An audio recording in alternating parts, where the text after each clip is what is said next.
therefore, some of us took it upon ourselves to say, we must stand right here. Because what we read about, at least what I've read about oppression is, the oppressor will never decide that I've oppressed you enough, or I've had my knee on you enough.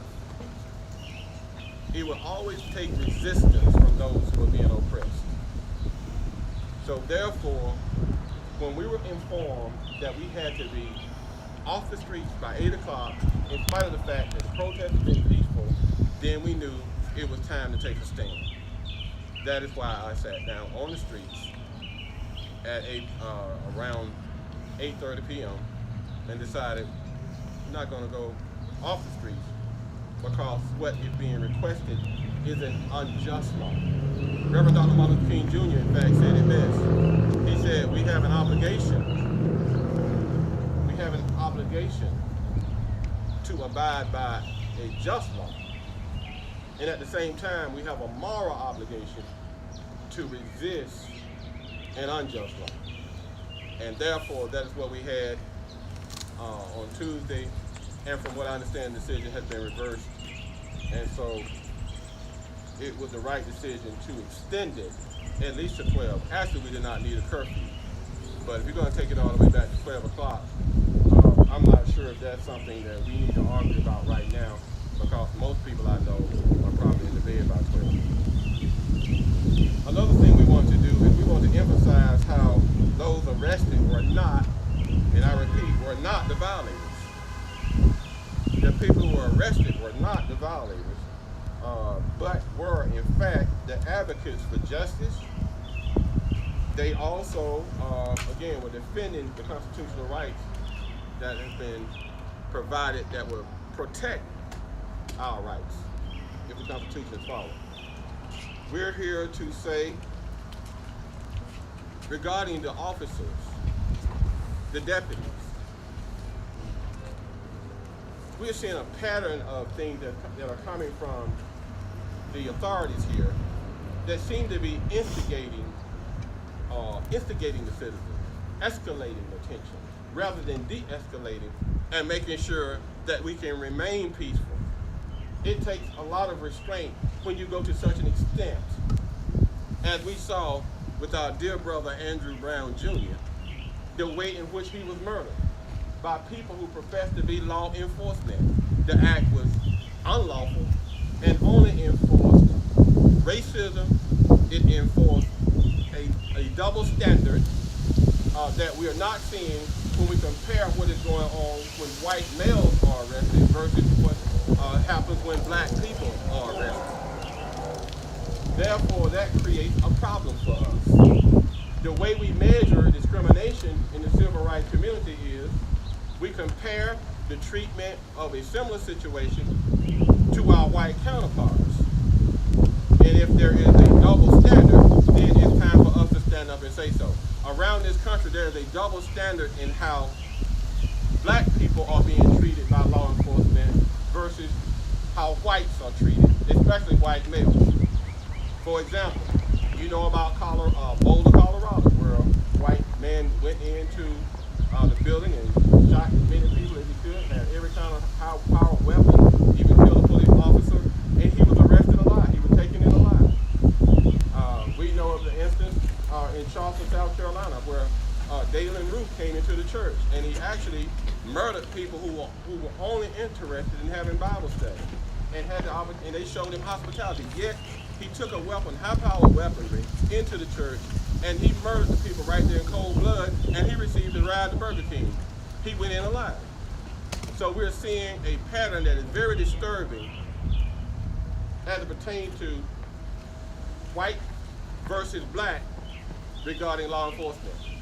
And the next thing I want to say, and I'm going to cut it short, there's an inferior standard that we see in law enforcement in general in the United States of America. It's an inferior standard. It does not meet the standard of the U.S. Constitution. It does not meet the standard of international law. It does not meet the standard of a justice standard. It does not meet a moral standard. It is an inferior standard. This is why I say so. if you would use something like a no-knock search, for example. In this country, we've allowed no-knock searches, which is a military tactic, where people can come in, use a battering ram, and tear down your door unexpectedly. It could be 2 or 3 o'clock in the morning, and we saw it happen with Breonna Taylor. That is a military tactic, and it should be banned immediately.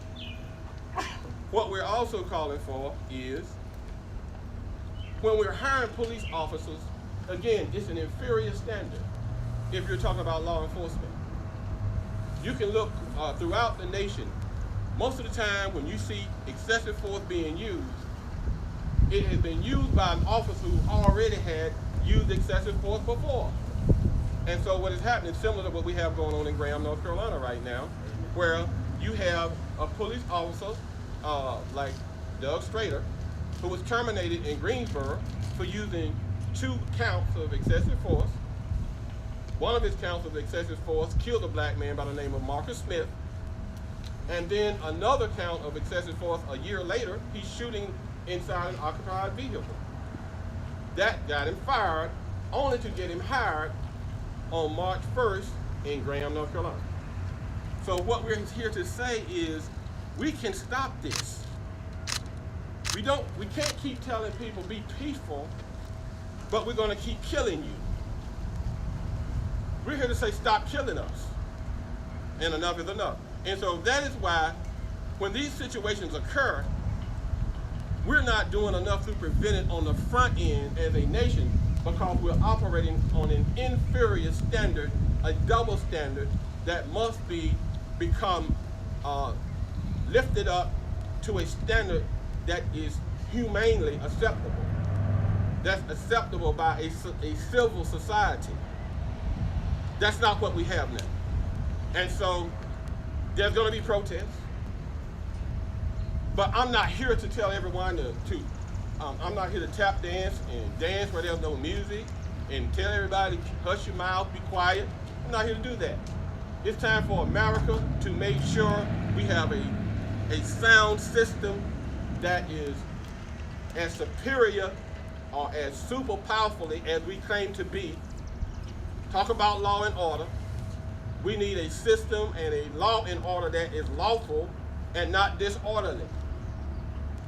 So we're here to say, as a part of what we are doing, as people who've been arrested, we need to see change, and we need to see it immediately. Last thing, we had the removal of students who were evicted out of their own class, out of their own schools, right here in Elizabeth City State University, to bring space or to be occupied by law enforcement. That is a shame. It's a disgrace. And if y'all want to come over here, come on. Bring that. It is a shame. It is a disgrace where students are removed from their school, the only historically black college, university, HBCU in the city, is occupied by police.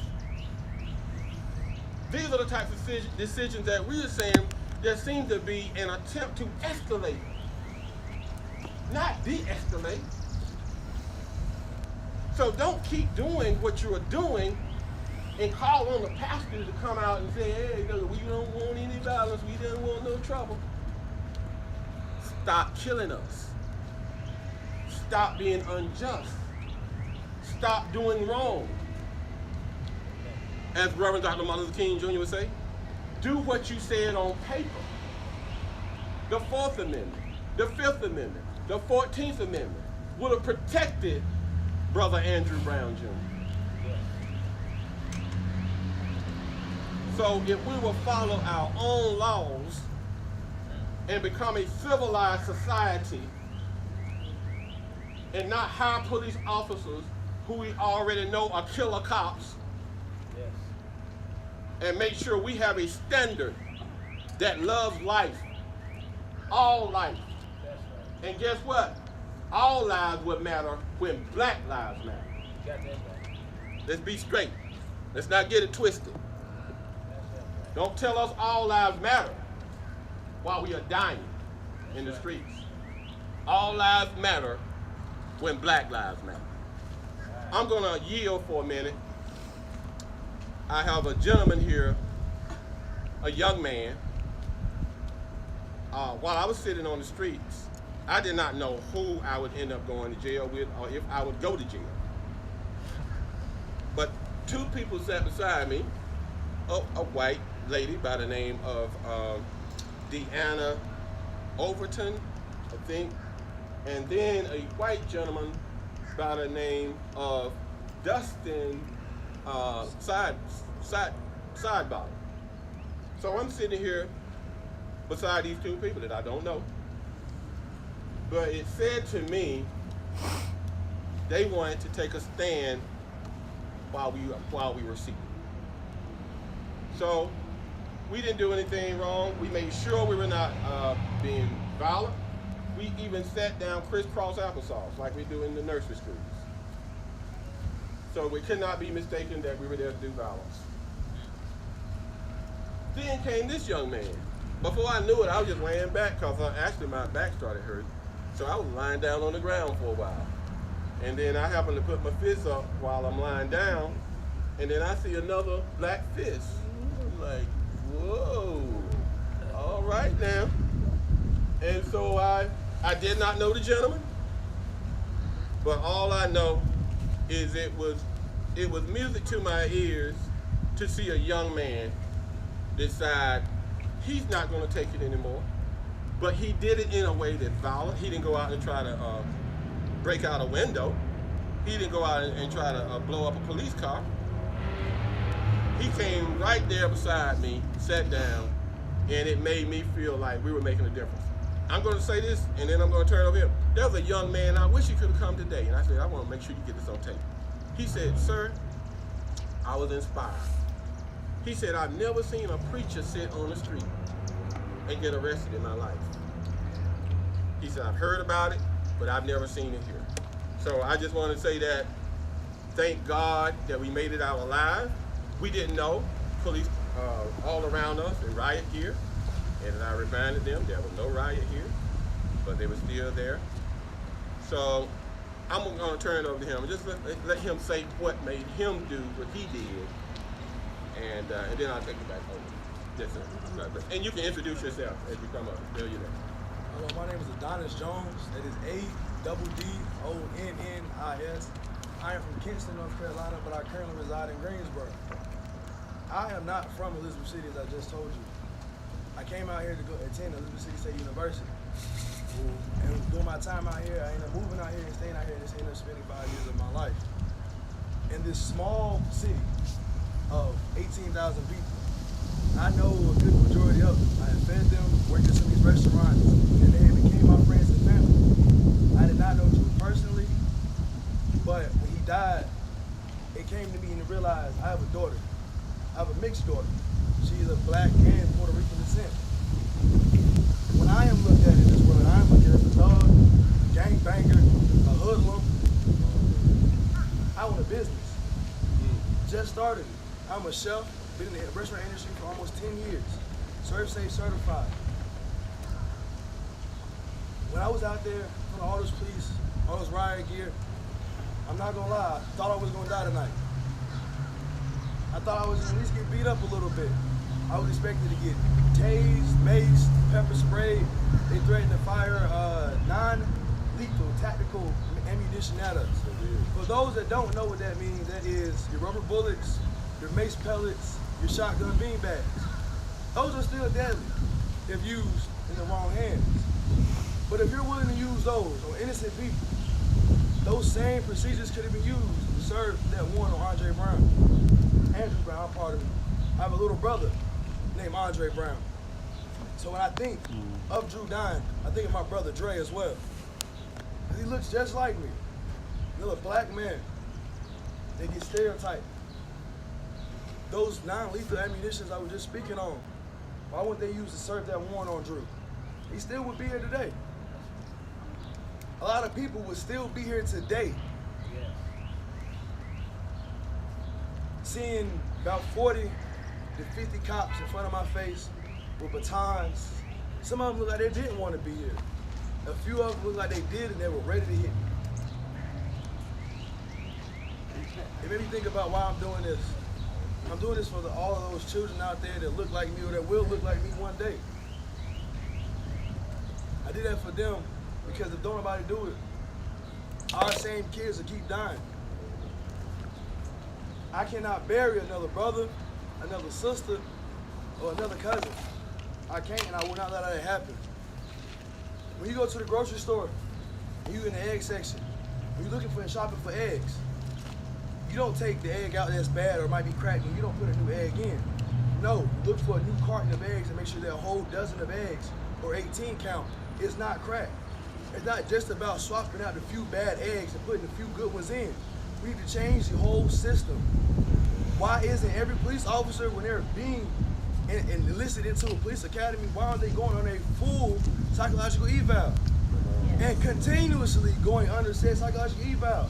Because just because you're okay today, you might have a bad day tomorrow. Come on, bro. Yep. Keep going. So with that being said, everybody should get a monthly checkup from a therapist. Come on, bro. And if you're scared, if you are scared of being a police officer, pick a different career. Come on, It's man. like being a chef and don't like a knife. It's like being a doctor and don't like blood. Find something different. I'm tired of my brothers dying. Come on, man. I traveled 4 hours to get here. I sped down the highway. Not in this little town that I know most of these people.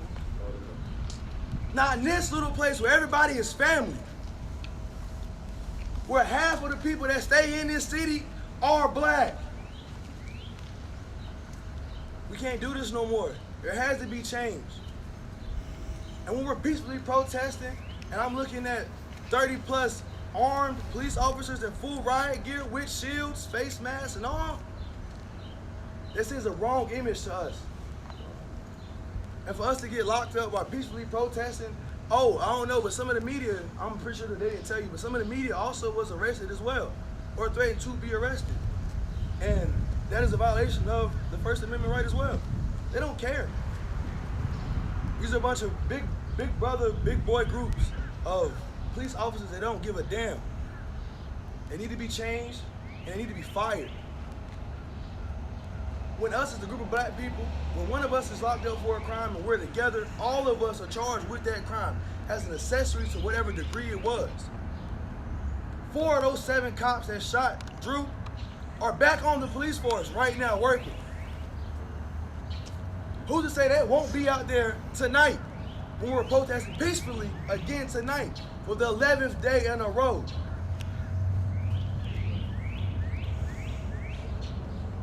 Who's out to say I won't get shot this time?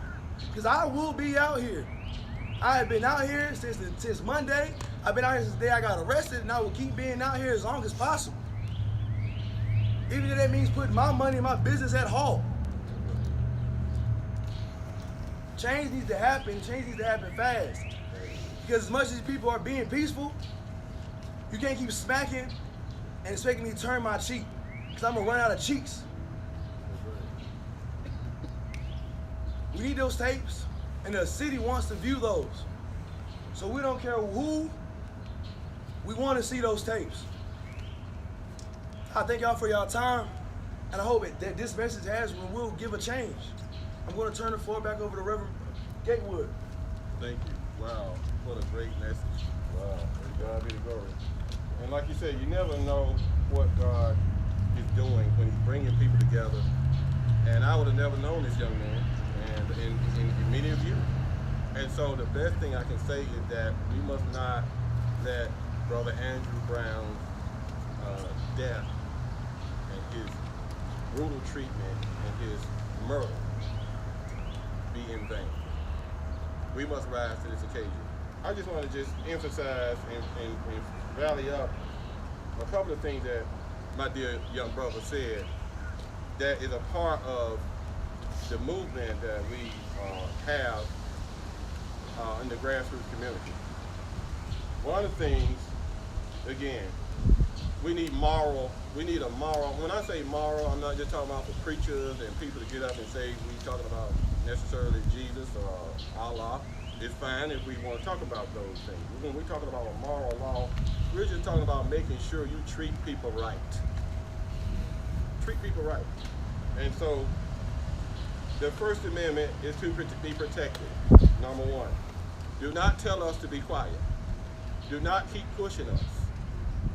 Because what you're doing, you are escalating. You are escalating when you do things that either violate the Constitution of the United States of America, or when you commit an injustice against black people, you are escalating. And I'm not here to say that we're going to be peaceful forever. I'm just telling it like it is. I'm not suggesting that people should use violence, but it's very hypocritical for America to send black people overseas to fight violently toward people we don't know. And you continue to allow the existence of white supremacist, racist terrorists and allow them to be heavily armed and ask us to be peaceful.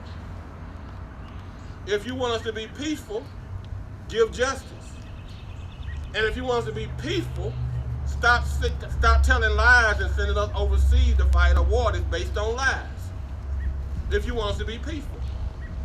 So don't ask us to be peaceful continuously while we are being sent to fight in fights that we do not belong in, and we're also being murdered on the streets.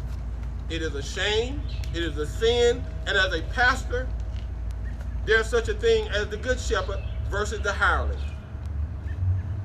The hireling is the one that Jesus described as the one who comes to get paid. He gets the money, he runs and leaves the sheep to be scattered by the wolves. The wolves of injustice, the wolves of racism, the wolves of white supremacy, the wolves of oppression, all those wolves. And then you see the black on black people, well, why don't you speak on black? Well, all that can be traced to white supremacy as well. Because when you push black children out of school and you deny them the opportunities to be the best that they can be, and then you take the jobs away and send them overseas, and you put drugs in our communities, and you put guns in our communities, and you bring gang recruiters in our communities, you are setting them up to kill each other. Preach. So we are not stupid here. And then I had someone say, well, look, you talked about this white people killing us or the police killing us. Why don't you talk about the black people who are killing each other?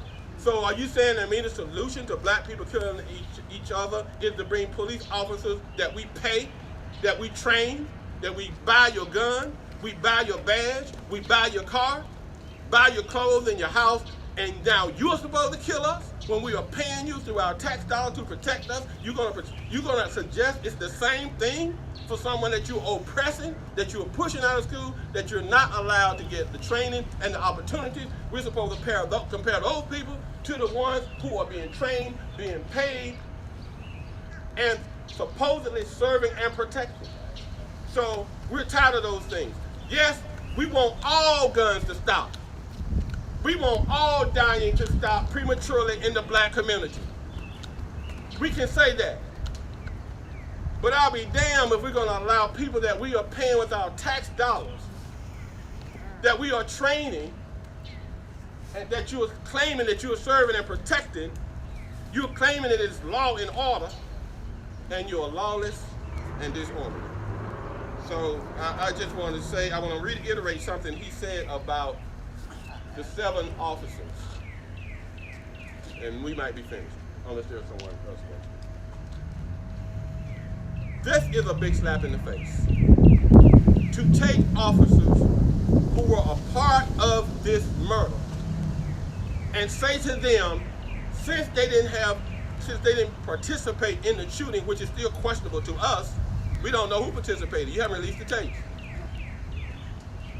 So to suggest that, well, since you did not participate in the murder, then you're free to get back on the streets. Any black person can tell you, if you were ever riding with a black associate, and if he happens, even if you don't even know, to pull out a gun and start shooting, you are right there in the middle of it. You're going to jail, whether you brought out a gun or not. You're going to be guilty by association. They're going to say that you were aiding and abetting. And you will be charged. Well, why wouldn't it, if we have a just law enforcement system, to say if you were there, and if you did not immediately file a complaint, if I did not see you conspicuously saying, stop, don't do this, you can't do this, this is wrong, I'm going to file a complaint against you, you are wrong, just to say because you did not shoot? No, we want to say to the sheriff, people who made this decision, it is wrong, it is immoral, it is criminal, and we want to make sure every police officer who was on the ground is a part of a thorough investigation by an independent source, including the federal investigation that should already be taking place. No one should be back on the streets who were a part of this murder. No one. And can I hear an amen? Amen? No one. So we want to make that clear. It's an attempt to escalate. It's an attempt to create a fight. It's an attempt to keep digging in our wounds that are already bleeding. They must stop. Media help us to tell them to stop. Stop killing us. Stop taking it lightly. So please mention the thing that I said about the Elizabeth City University, Elizabeth City State University. That should not be occupied by police. Amen. Yep. They should not have been given 48 hours to go home. That is absurd. That you're escalating. Yeah, you are escalating. They are escalating. And they're just saying peace, peace, peace. What I want to say to you is let's say peace to the people who are violent. And right now, the people who are violent is the police, the deputies over, right from the deputy's office, and others who are participating in these deadly arms, deadly acts of law enforcement. Any other? Yes, we do have someone here from Philadelphia. Okay. Thank you. Okay, great. Yeah, we're both from Philadelphia. Okay, great. Yeah, good afternoon, everyone, and Pastor, thank you. Yeah, say it. Pastor, thank you so much for giving me the opportunity to be able to really speak. My name is Lamaya Broussard. That's Lamya. B as in boy, ROUSSARD as in dog. I am the founder and director of Coming on More Equipment Consulting Services, where I focus on healthy lifestyle. It's 4 parts: healthy well-being, which is mental, emotional, spiritual, socially, healthy living, healthy eating, and healthy relationships. And what I'm here on faith today from Philadelphia. I have here my consultant as well as like the brainchild over everything behind my consulting services. We've been a part of the George Floyd protest by providing Black wellness and resiliency zones in Philadelphia, where we basically are there to provide de-escalation techniques to make sure that our advocates and our people that are out there advocating for us and losing so much as a result while we gain, losing their housing, losing their jobs, losing their wellness, their mental and emotional status. I've worked directly with advocates, well-known even advocates in Philadelphia who's suffering and because of fighting for us. And then we're looking at them and wondering why they're not striving more. And so it's so important while we're out here raising our voices and we're out here doing what is very human and our rights, as we said, and our First Amendment right, to make sure that we're well in the middle of it. So we provide techniques to make sure that when our heart rate is raised, that our people are able to lower through deep breathing and grounding exercises, whether it's handing out different things that appeals to the 5 senses, whether it's being able to do aromatherapy, whatever is needed to make sure that we are well, because we don't want to be dying in the process of trying to fight for justice, which is already happening. So I came on faith. When I heard you, I was laying in my bed getting ready to go to sleep, and I pulled up, I saw on my phone what was happening here, and I saw you speaking. And I am all for my sisters out here and all for the community and our LGBTQ. I love working with the community, but it's something about when you see black men that take their rightful place, because it is black men that are being killed. Don't just let it be mistaken that this is just black lives. Yes, it is black lives, but these are black men. And the darker your skin complexion, the worse it is. And so when I saw you standing in that liberation theology that you're speaking about, I'm a kingdom-minded Christian. And I understand the power of Jesus Christ being able to speak to what's happening in the country, in the community. So it is no coincidence that we're here. I told Miranda that I said, we going down to Elizabeth. I don't know if they protesting. I don't know, but I'm coming in faith. Booked a room and came here and saw a sister standing on the corner that was out there. And she showed us, yes, Anita. And she told us where this was. And I looked at my sister and I said, you see, it's a reason that we're here. I told you God was going to provide. And so we'll be here. And we will be right here. And we will be providing this black wellness. Yeah, and the police was following her and watching her. And so as you talked about, and as you talked about that is escalating. Yes. And anytime we are escalated as human beings, we're gonna get triggered and respond, especially when it comes to our humanity. This is a humanity. And so I said, we all have a role. This is trauma that we're going through. This is disenfranchised grief. I'm a clinician in the school systems in Philadelphia. I work with a private nonprofit. I do grief groups every day, and most of those students look like me. And most of them are males. And I work with them every day, but I do this outside and been doing COME since 2014. And so this is disenfranchised grief, invalidated grief by society. This is suffocated grief. Suffocated grief by Dr. Baudelaire, who she coined that term to speak about. That's not only when our grief is not invalidated, but is also penalized. So we're being arrested, we're being killed for protesting. Walter Wallace in Philadelphia died because he was having a mental health crisis. What does that tell you? Black people, especially our black men, can't even afford to have a mental health crisis. And you be killed in front of your mom, your community, your neighbors. That is what's called prolonged grief that they're gonna be dealing with. This is all that we're dealing with as a black people, which is worse whenever the death is sudden and violent. And that's exactly what our brother Andrew Brown Jr. went through here, being killed, when there's so many other tactics that can be used. There's so many other, shoot the tires out, whatever you gotta do. Shoot them in the foot if you have to do that. But those things don't happen. And whenever it's something that's continuously happening over and over again, just look at the numbers. Be all about numbers and research. As the pastor said, you do not see, and I never want to see no one getting killed by police. But reality is you do not see white men lynching that's happening publicly. You don't hear about it. You don't see about it. Even as a black woman, I'm not as much as a risk as my black brother is. And so this is why I'm here. We're here. But we're here promoting the wellness. And I just want to close out. I am not a poet. I want to put this disclaimer out. But I want to just play real quick 1.5 minutes of a poem that God gave me in my spirit last year when everything was happening. And it is titled Police Brutality. Again, I am not a poet. This came directly from God. And I'm going to just play this for you all, and then I'll close.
ask if you have any questions before we close out.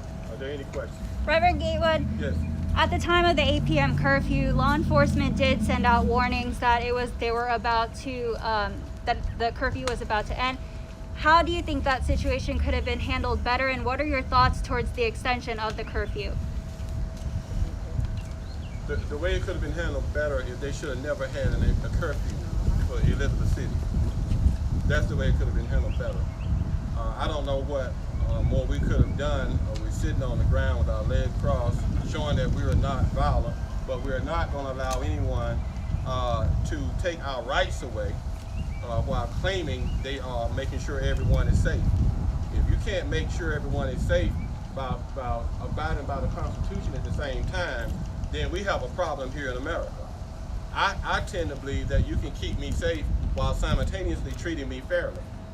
And so we sat down because of the fact we were being deprived of our rights. And if we're ever being deprived of our rights, we need to fight back one way or the other. I chose to fight back nonviolently. Can you describe your experience when you were arrested? Well, the thing that I think was the most outrageous is not how we were handled after the arrest. Because when we were actually taken in, we were treated nicely. People were asking us, are the cuffs too tight? Do you want water? You know, they knew the world was watching. And so we were treated nicely. But the problem is, you're there in riot gear, rows of police officers, while there's no riot here. There was no riot. No one had been peaceful all day. And we just saw police officers being beaten down by white terrorists. And no riot gear, no nothing. Why the riot gear every time there's something done unjustly, or anytime you unjustly kill a black person, why do you come with riot gear? Is that a stereotype, or is that to make sure when you escalate, now you have a reason to kill more of us? Why do you come in riot gear? There had been no riot, so I think for the most part, the police officers get an F because they came in riot gear when there was no riot. And we've seen case in case again where white men are being violent, they're armed and dangerous, actually murdering, killing, and in some instances killing police officers. And there's no riot gear to be found. They're taken in without a scratch. But I don't know if they might have a scratch, but I'm just saying they're taken in alive. So that's where they failed. Well, the city manager said yesterday that one of the reasons why they extended the curfew was because they're having less arrests. They counted them down for me. He said 7, 9, and 2 as of yesterday. Do you feel that is why they should extend it or should get rid of it, or what are your thoughts on that? Again, the police department, the sheriff department, they need to do two things. They need to read the Bible and the Constitution of the United States of America. I don't know why they put their hands on the Bible that they never read. And they claim to be carrying out the Constitution of the United States of America that they never abide by. So if they're going to put their hands on the Bible, they need to, if they're not going to read the whole Bible, read the red. That's what Jesus said. That's what Jesus is talking. And then read the Constitution of the United States of America. The problem is they're not following the Constitution of the United States of America. So when she put the mayor put the curfew on, I shouldn't have had to say anything. I shouldn't have had to go to jail. We shouldn't have had to go through this because it wasn't necessary. It was unconstitutional. People were following the Constitution by protesting peacefully. So when you're protesting peacefully, that is constitutionally protected. So whether she's counting how many people are arrested, I don't know what that has to do with you following the Constitution. Whether it was 7, 5, 6, 0, follow the Constitution of the United States of America. You were elected to do so. And we won't have this discussion. Reverend, what do you think that the Sheriff's Department here, you mentioned obviously how eliminating no-knock warrants and releasing the body camera video. What other things do you think that local law enforcement what changes should they make in the future? Right, I'm glad you asked that question.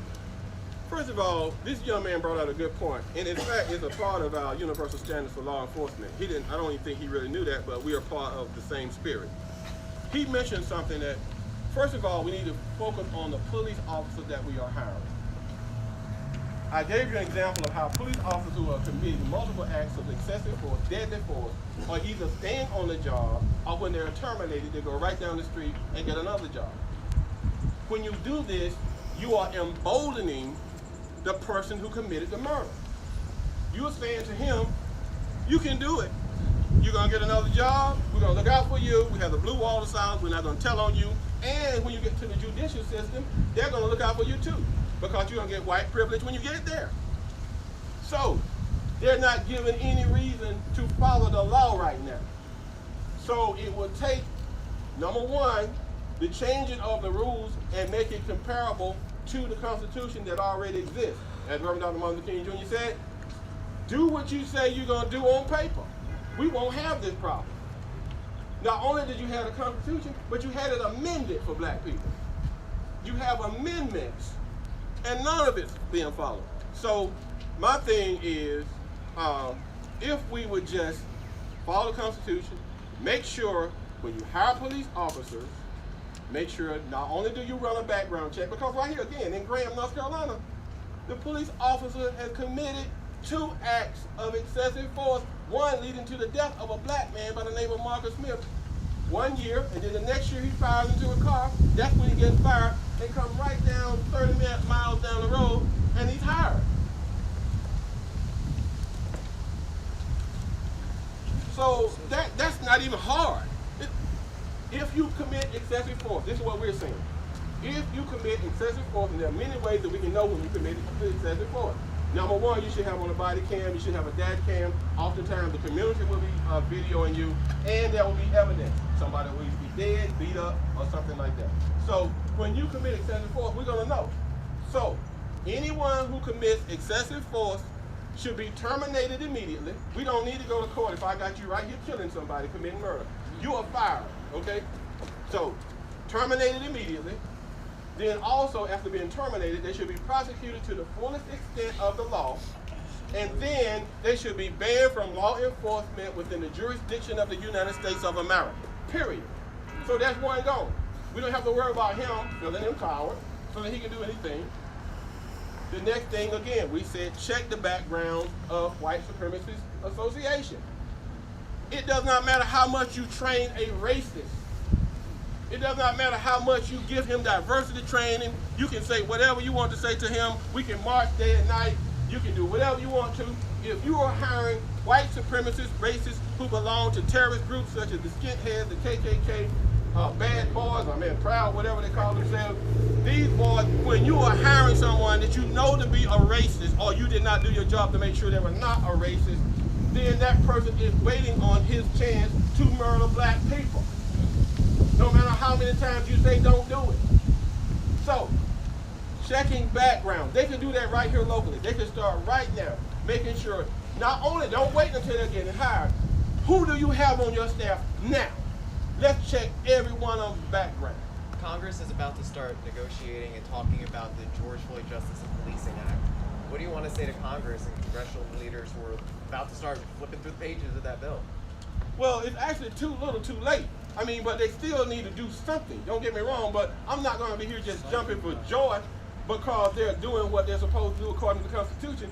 What they should do is they should be doing much more, and they should be doing it earlier. We need to be, we're still going through this debate. We're still going through Congress. It's still tiptoeing through the tulips. It really makes me sad to still have to have this conversation. It didn't have to, it's been the same conversation since slavery, since the slave patrols. Do y'all get that? This is not new. This is not new. Why would it take us to have to put together better standards than the actual so-called experts that are being paid lots of money? We have 18 points right here. I'm not going to read all of them, but I'm just going to give you just a brief example. No knock searches. While you're tearing people's houses down, you're using military tactics to kill people. Eliminate the blue wall of silence. While you're acting as if white people, police officers can't tell on the other when they know they're committing crimes. Universal standard of having a 0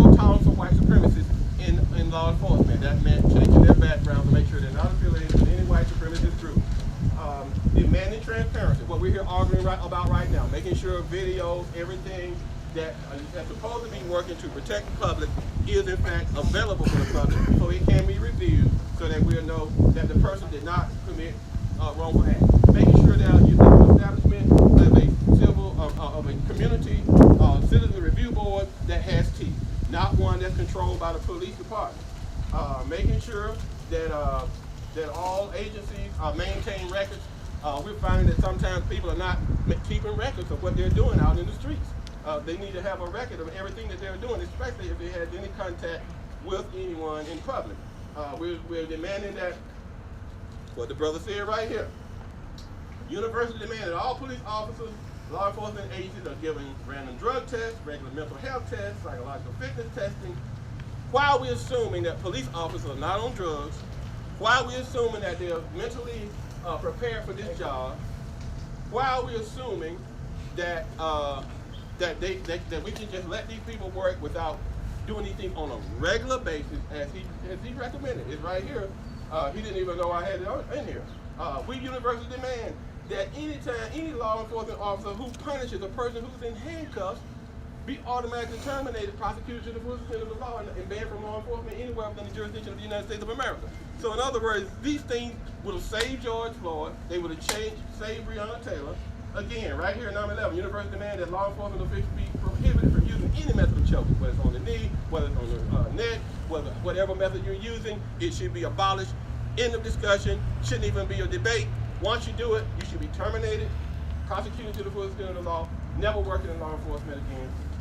And just going down, universal demand that all police department agencies within the jurisdiction of the United States of America, you live within the jurisdiction where you work.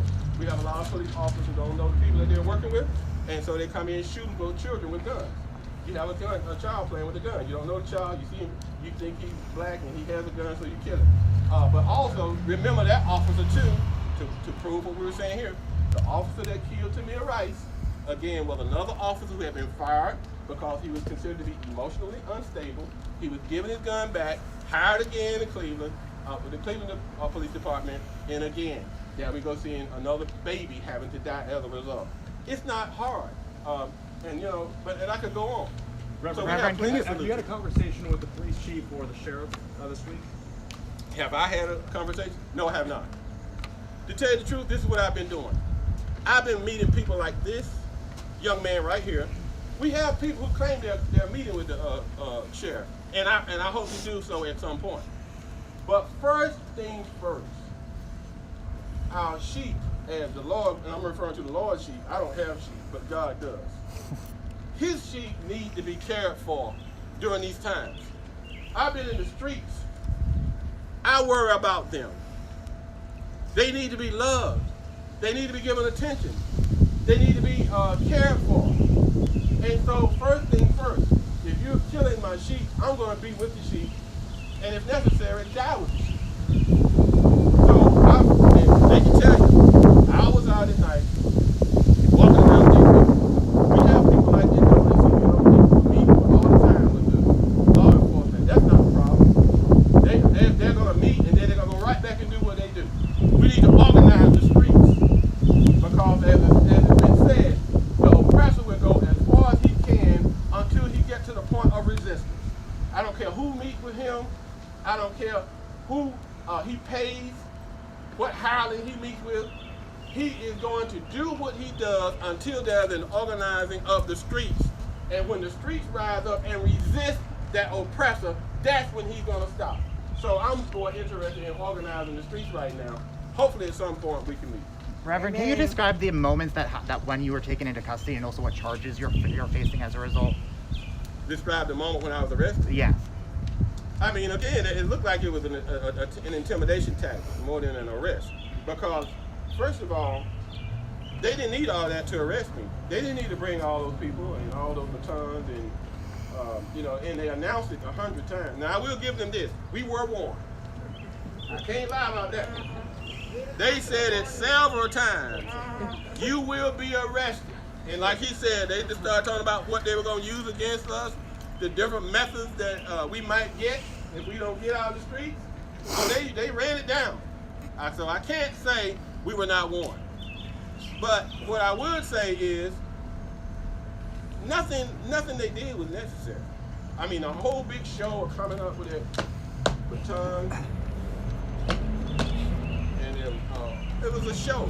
I'm like, what are y'all doing? You look like fools. What was your charge, like you mentioned? What did they charge you for? They charged me with disorderly conduct, which I was not disorderly, and they charged me with violating the ordinance of the Elizabeth City ordinance of violating the curfew. Mr. Jones, were you charged with the same charges? Yes, I was. Yeah, so So is it just like a return to like a court summons kind of thing? Oh no, they are probably going to try to prosecute us on my court June date.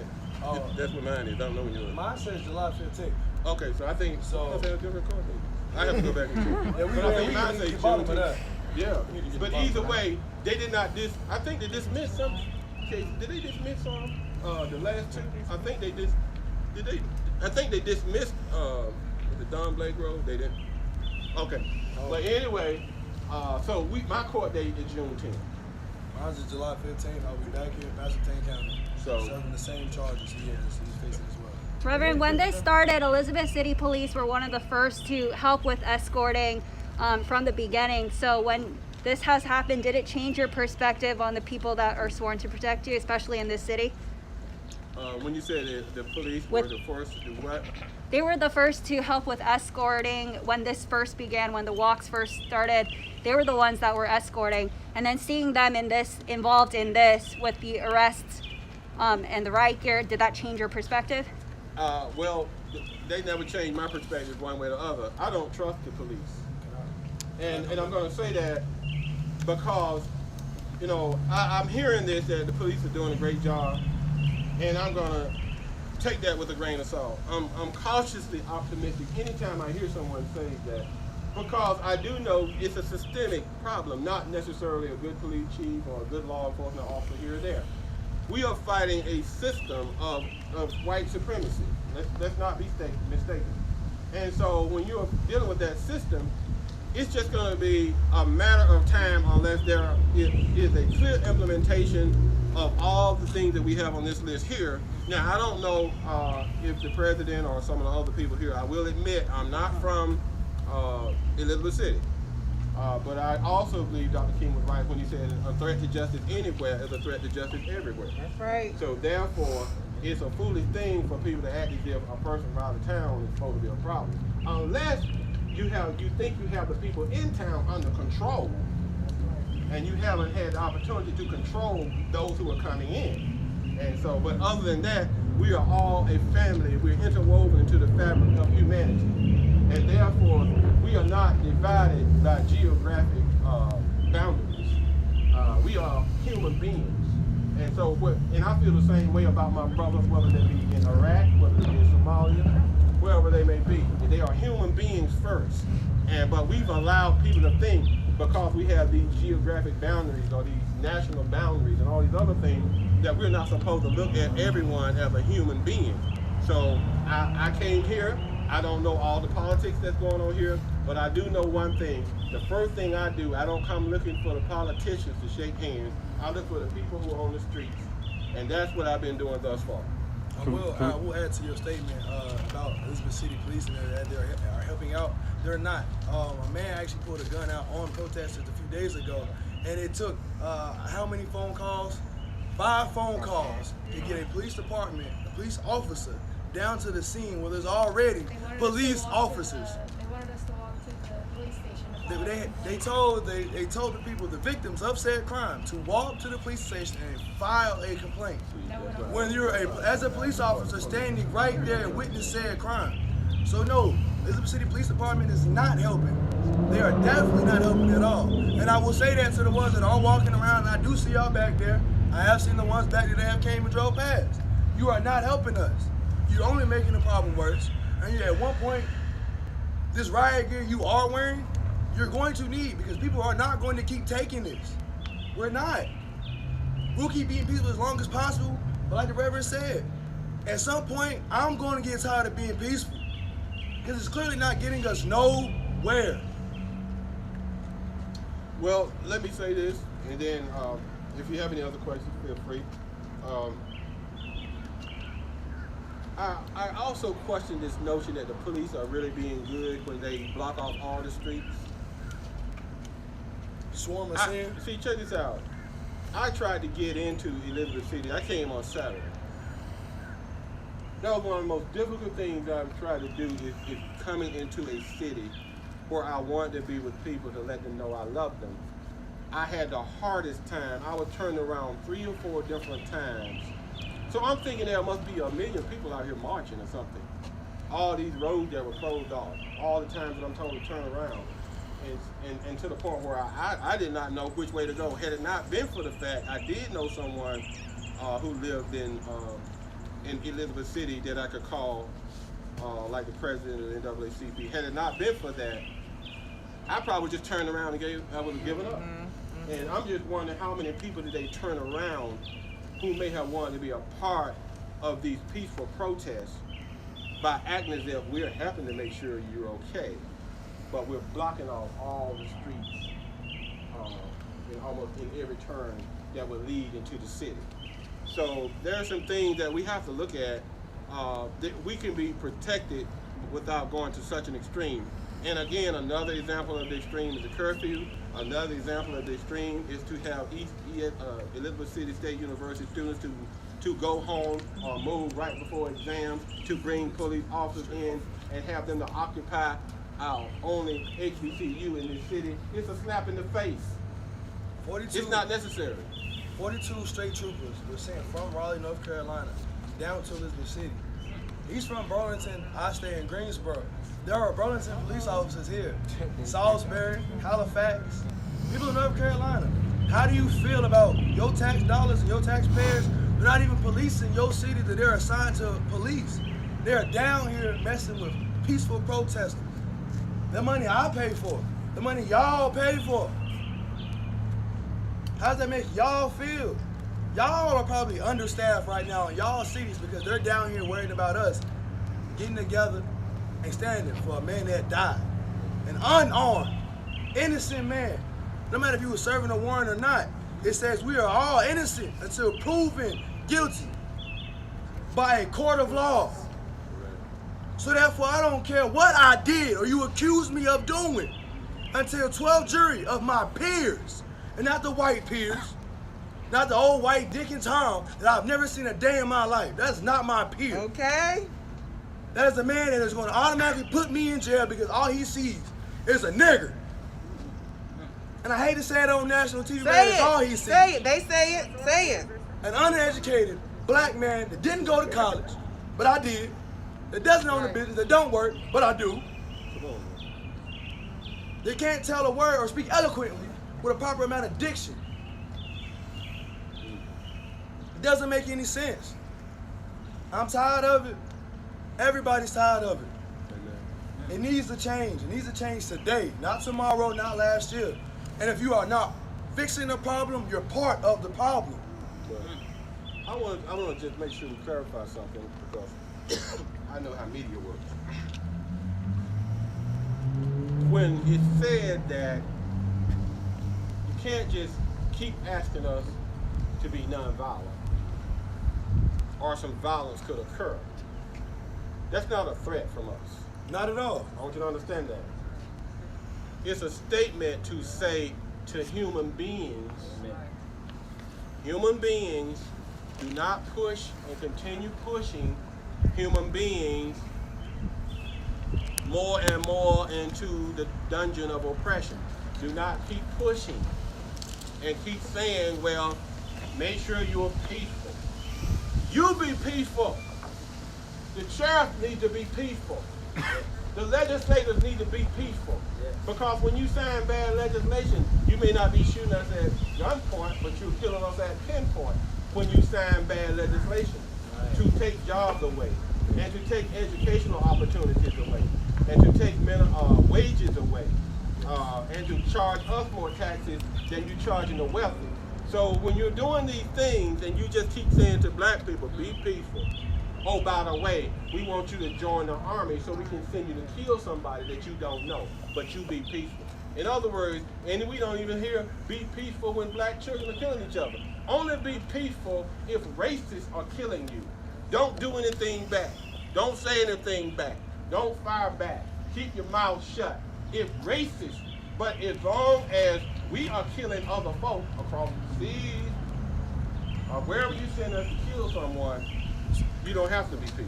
It's hypocrisy, it's wrong, and as they are chanting in the streets, and this is the only thing they're saying, no justice, no peace. If you want peace, don't keep telling black folk to be quiet, sit down, give you a curfew, go home. If you want peace, give justice. Let justice roll down like waters and righteousness like a mighty stream. And if they read that Bible that they keep putting their hands on, that they never read, there's a thing in Isaiah that I like to end by, if possible. Woe to those who make unjust laws, to those who issue oppressive decrees that deprive the poor of their rights, and withhold justice from the oppressed of my people, making widows their prey, and robbing the fatherless. And in the book of Michael, if they would just read that, what does the Lord require?